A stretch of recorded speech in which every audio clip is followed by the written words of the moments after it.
For 20 years, the FutureEverything Festival has been bringing together an international community of artists, designers, technologists, local communities, governments, businesses, to imagine, to design, to experience future culture and society.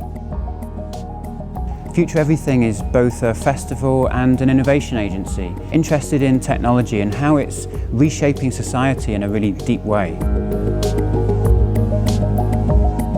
For 8 days during FutureEverything, one project in the festival will be hard to miss because it's taking place everywhere. Hello Lamppost is our playful citywide platform that uses SMS to let people talk to street furniture. So it sort of starts off as this weird exchange between people and postboxes, but it turns into actually people sharing stuff between themselves. At the heart of Hello Lamppost is exploring things about permission and public space and how we relate to larger systems. I think a lot of those things right now are really important in Singapore.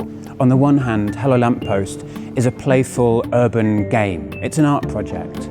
But we also want the project to reveal real insight about the hopes and ambitions Singaporeans have for a smarter nation.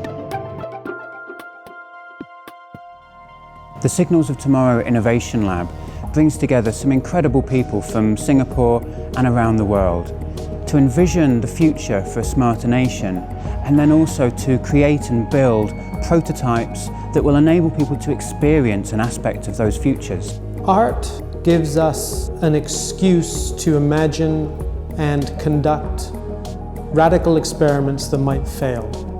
But the kind of failure that opens up an astonishing innovation in the way that we see and act upon the world. Singapore is world-renowned for technology and innovation, and it also has an incredibly sophisticated world of philosophy, art, social values. One of our big ambitions is to bridge these two worlds and create, we hope, a conversation that can last long beyond the festival. Understanding better how the technology and people work together, how communities can become more engaged in the process of co-developing that smart city is sort of the critical thing we need to figure out now. Sensors and data are still very selective in what they do tell us. And so my question is always, what are we not seeing from this data set? Where are the sensors not located? What populations are not covered by using smartphones? One of the things we really wanted to respond to was the always-on digital culture in Singapore and the impact it has on people's life, play, work and well-being. One installation combines leading design and also neurofeedback technology to give people a chance to slow down.